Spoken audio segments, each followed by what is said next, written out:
Okay, today I'm going to show you all of the different sourdough tools that I use and need in order to make really good sourdough bread. Now keep in mind there are ways to make bread without all of these tools, but if you have the means, it is well worth your time and effort and finances to invest in a few really important tools that will allow you to improve your bread and help you make the best sourdough possible. So here we are, we're going to get into it, and I'm going to talk about each one of these.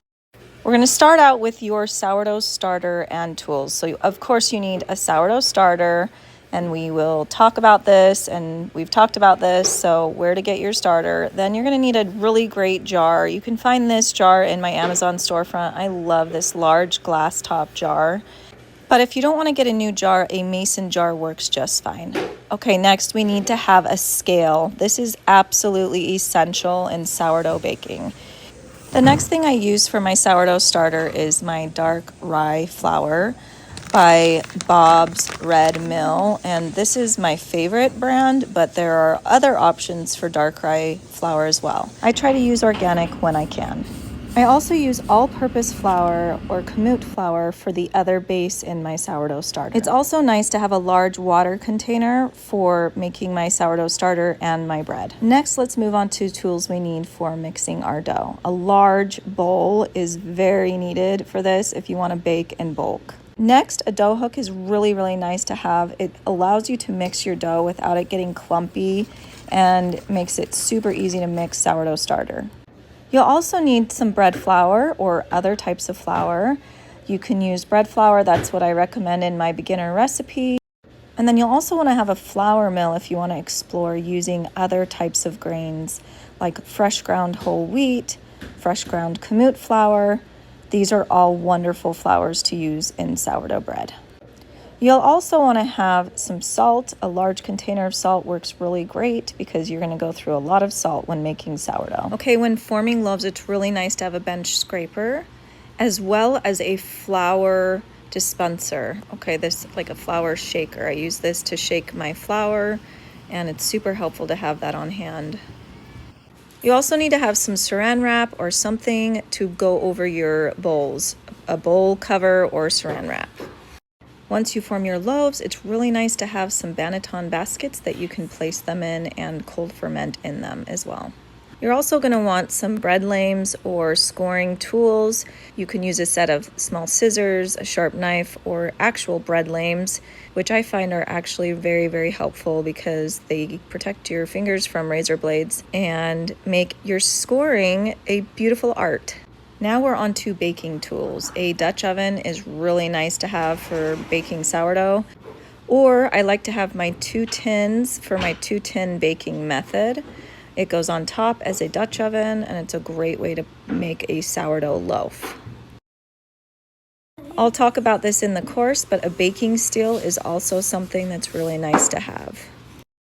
A cooling rack is also really nice to have so that you can place your loaves on the cooling rack after they come out of the oven. It's also important to have some parchment paper that you can bake on in your Dutch oven, or a baking mat that you can place in your Dutch oven to bake your sourdough on so it does not stick to the Dutch oven. This is very important.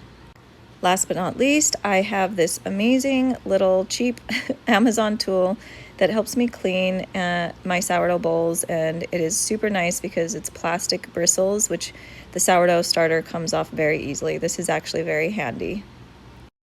You're also going to find having a good sourdough bread knife is very important.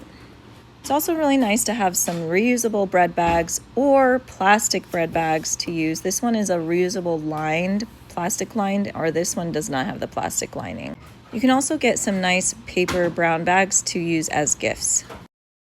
So I use these bags from Smart & Final. I get these bags at Smart & Final, and I really like these for bread bags. Okay, I've pretty much exhausted the list of items that I use in my own kitchen for sourdough baking, but all of this is so that we can get that final result, a beautiful sourdough loaf that tastes delicious and has that beautiful crumb.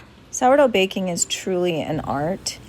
But I want you to keep in mind that although these tools are very helpful to have, you can bake really great bread without all of these tools, depending on what your resources are and the availability of these tools. So just keep that in mind as you plan out your shopping for your sourdough tools and what you might need for your own kitchen. You can make do with a few other options if needed. And I go through that at a future lesson that is called Sourdough Baking on a Budget. So you can refer to that if you want to look at some different tools that you can use rather than spending a lot of money and time on getting all of these supplies to fill your kitchen. Thank you for joining me for this lesson, and go ahead and order the tools that you feel like you want and need in your kitchen in order to get started with your sourdough journey. You can find a link in the description of this lesson with all the tools that I use in my Sourdough Amazon Essentials storefront. Have a wonderful day, and we will see you tomorrow for your next lesson.